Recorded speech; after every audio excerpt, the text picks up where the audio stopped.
紫川参星大人，我为人类请命而魔族攻破了瓦洛，再也难以抵挡魔族大军的脚步。可惜，这个消息已经……我答应你，我同意听。刚毅果断，在这次灾难中幸存下来。如果士兵暂时不能理解你，哦，是哪家？等仗打完了，他精彩绝艳。他出身大陆，被称为自雅里梅之后，等安定了刘峰家的形势。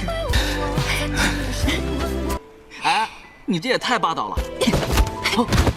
主帅紫川秀参见双殿下。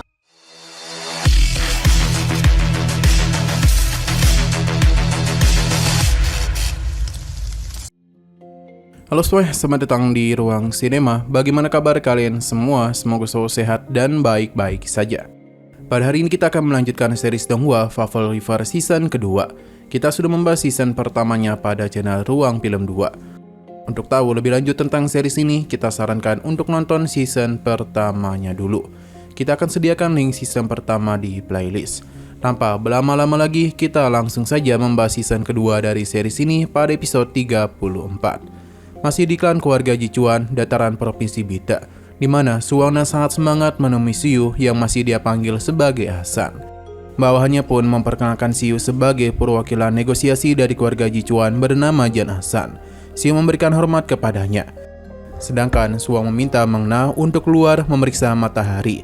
Di saat mereka hendak bermesraan, Meng Na malah kembali masuk.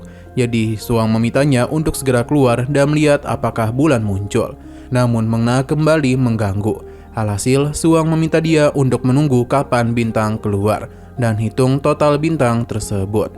Meng Na harus menghitungnya dengan benar karena itu sangatlah membantu pasukan mereka. Meng Na paham dan akan melakukan apa yang tuan putrinya perintahkan. Kini Xiu dan Suwang pun bisa berduaan. Suwang memberitahu kalau kondisinya cukup baik meskipun dia kalah dalam perang sebelumnya. Ia yakin tujuan Xiu kemari pasti ada urusan penting, di mana Xiu ingin merundingkan perdamaian antara dua keluarga. Kabar ini tentu saja membuat Suwang terkejut, karena pasukan mereka memang kalah, tapi bukan berarti mereka tidak memiliki kesempatan untuk menyerang kota atas. Karena Xiu juga tahu akan hal itu, maka Suwang ingin mendengar hal apa yang bisa membuatnya yakin. Terlebih lagi mereka sudah sangat bosan sebab keluarga Jichuan sudah mendominasi dunia selama 300 tahun. Apakah Chansing melihat mereka yang tinggal selangkah lagi langsung berubah menjadi pria berhati tulus dan penuh cinta pada perdamaian? Jika itu terjadi, maka ini melukai harga diri mereka. Xiu menjelaskan kalau perdamaian ini bukan untuk Chansing dan bukan untuk keluarga Jichuan, melainkan demi nyawa manusia. Ia memintanya berhenti dulu, pasalnya 4 hari lalu klan iblis tak berhasil menerobos benteng Walun. Kabar ini tentu sulit dipercaya. Namun, informasi ini sudah benar adanya. Setelah kehilangan benteng Walun, keluarga Jichuan akan sulit dalam menghentikan pergerakan dari pasukan klan iblis. Ini bukan sekedar masalah negara, melainkan hidup dan matinya peradaban manusia. Suwang paham dan dia setuju untuk gencatan senjata dan menarik kembali pasukannya. Perkataannya membuat hati Xiu merasa lega, karena dibandingkan para pria yang terus tawar-menawar, Suwang sangatlah hebat dalam mengambil keputusan. Tapi Suwang tentu sudah memikirkan hal ini dengan matang.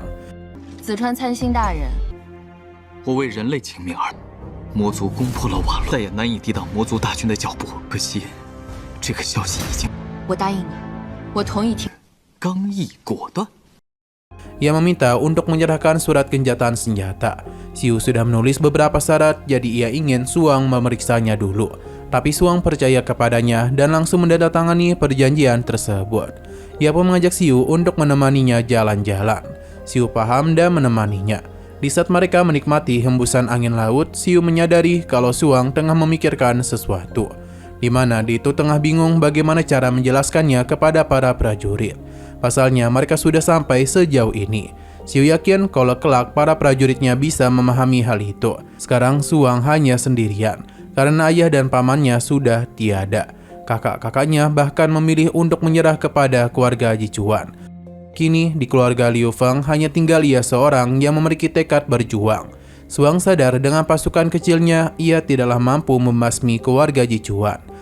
Namun demi memastikan keluarga Liu Feng damai selama bertahun-tahun, hanya peranglah yang bisa dia lakukan. Mereka sebisa mungkin mengalahkan para pasukan Jichuan. Tanggung jawab ini sangatlah berat untuk dia tanggung sendiri. Xiu pun menggenggam tangannya dan langsung saja memeluknya. Xiu menggenggam tangannya dan langsung saja memeluk Suang. Pasalnya dia tahu demi mengejar perdamaian memang selalu butuh lebih banyak kesabaran daripada memulai perang. Jika para prajurit belum bisa memahaminya, maka di masa depan dia dan keluarganya akan berterima kasih kepadanya. Jika mereka berhasil bertahan hidup dari bencana kali ini, maka seluruh umat manusia akan berterima kasih kepada Suang. Perkataan Xiu mengejutkan Suang karena ini dia lakukan bukan demi manusia maupun keluarga Jichuan, melainkan hal yang sulit untuk bisa dia jelaskan. Xiu paham betapa sulitnya Suang saat ini. Mereka pun menghabiskan waktu hingga malam tiba. Suang penasaran apa yang Xiu lakukan setelah perang berakhir, di mana Xiu berencana untuk menikah dengan seseorang, yang membuat Suang penasaran gadis mana yang beruntung itu. Xiu hanya berkata kalau gadis itu berasal dari keluarga bangsawan yang paling tua di benua ini, yang tentu tidak bukan adalah keluarga Liu Feng. Bakat gadis itu sangatlah luar biasa hingga berani bertarung di medan perang. Bahkan dia dijuluki sebagai jenderal hebat kedua setelah Yili Mei. Bahkan yang paling penting, demi masa depan umat manusia, dia rela melepas dendam keluarga. Jadi bagaimana mungkin hatinya tidak tergerak oleh kehebatan wanita itu? Suang pun menjadi sangat malu. 在这次灾难中幸存下来，如果士兵暂时不能理解你，哦，是哪家？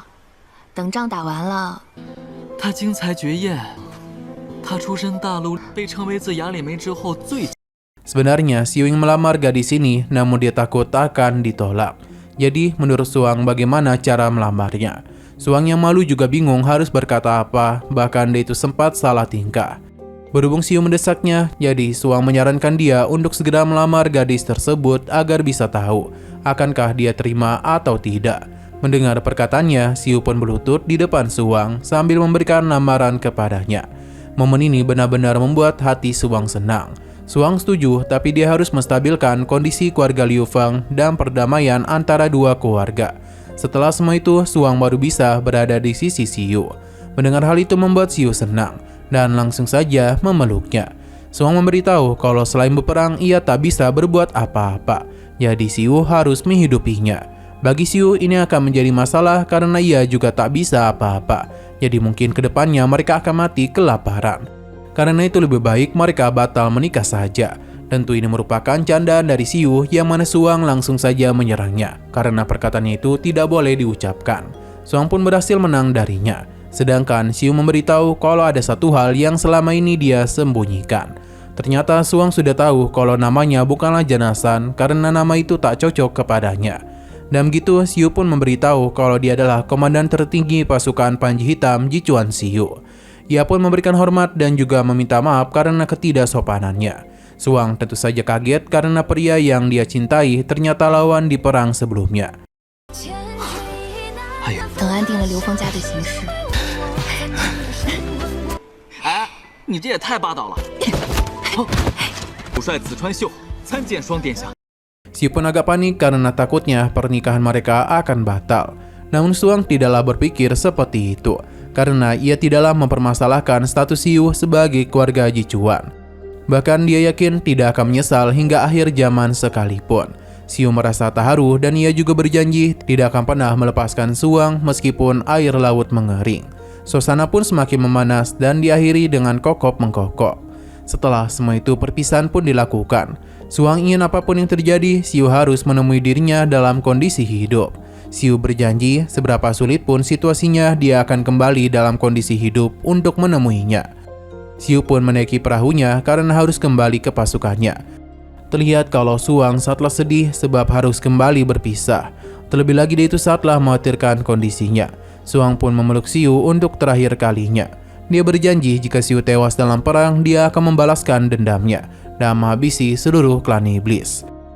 Berpindah ke kota atas di mana kabar klan iblis yang menyerang provinsi bagian timur telah diberitahukan oleh surat kabar. Tentu saja hal itu membuat para warga kota menjadi panik. Mereka pun berpikir untuk segera melakukan pengungsian. Berhubung ini kabar rahasia, jadi anak penjual koran tersebut langsung saja ditangkap. Sementara itu Xiu telah kembali ke kota atas.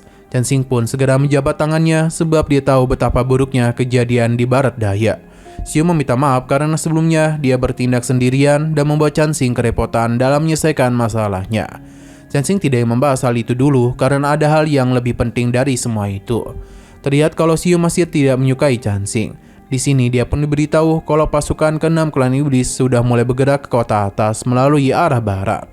Bagi Xiu itu akan menjadi perang panjang dan sulit dimenangkan. Namun dia tetap yakin mereka bisa menang. Seling ingin semua panglima kembali untuk memimpin setiap pasukan. Hanya saja Panglima Timur Jauh sudah ditetapkan yang ternyata akan kembali diberikan kepada Xiu. Sementara Lin Bing dicopot karena ia tak bisa menjaga Wanlun dan membuat kondisi keluarga dalam bahaya.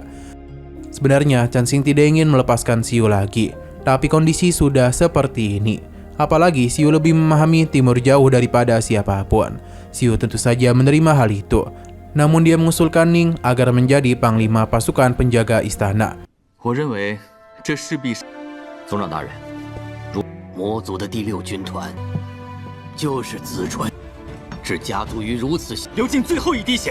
好， Berdasarkan keputusan militer tertinggi keluarga, Stelling akan dijadikan sebagai komandan utama area militer Tenggara. Pasukan Panji Hitam dan pasukan yang pernah berada di wilayah Timur Jauh kini berada di bawah komando militer Tenggara. Sementara Xiu akan dipulihkan sebagai Panglima Timur Jauh, memimpin semua klan Timur Jauh demi melawan pasukan iblis dari arah timur. Sesuai permintaan Xiu, Ning juga akan diangkat sebagai Panglima pasukan penjaga istana demi bisa melindungi kota atas. Sim berpindah ke istana Dewa Iblis di mana pasukan ke-5 dan pasukan ke-7 yang dipimpin oleh Lim Bungsu dan Gustav telah menghambat pasukan Timur Jauh. Sementara pasukan yang dipimpin oleh Yun, Wenla, dan Fema telah berhasil menyerang benteng Walun, yang membuat benteng itu kini menjadi milik klan dewa. Pintu menyerang dari arah barat sudah terbuka. Kaisar sangatlah senang dan akan menganugerahkan Yun Qiansu sebagai adipati. Pasukan ketiga, keempat, 12, dan 14 harus segera pergi ke Walun. Berpindah ke sisi lain di mana Stelling mengajak Xiu untuk masuk ke kereta kudanya. Tapi sebelum itu Ning datang menghampirinya. Sebenarnya Stelling yang pergi namun ditahan oleh Xiu.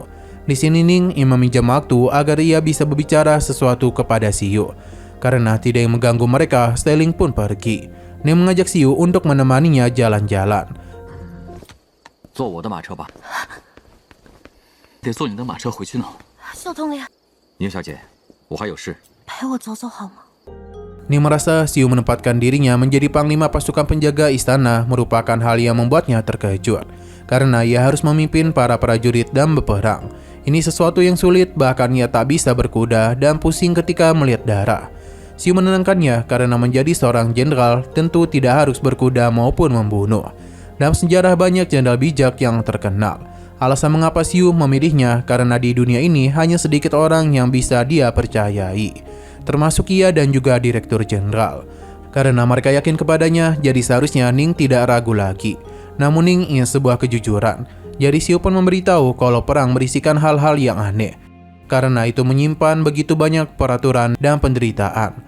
Jadi di zaman yang sangat kacau ini, satu-satunya yang bisa melindunginya adalah pasukan saja.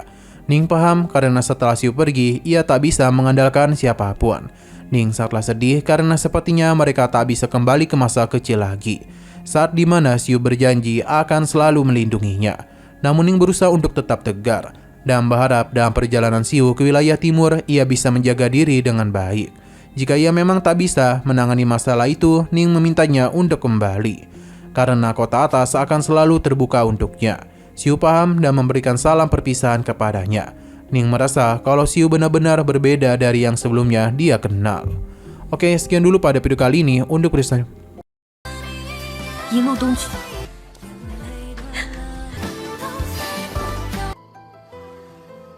Oke, sekian dulu pada video kali ini. Untuk video selanjutnya akan segera hadir. Jadi bagi kalian yang ingin mengikuti series ini, langsung saja klik subscribe dan aktifkan loncengnya. Terima kasih yang sudah menonton video sampai habis. Jika kalian suka pada video ini, klik like dan share ke teman-teman kalian tentang channel ini. Dan ditunggu aja kelanjutannya. Oke, sampai jumpa di video selanjutnya.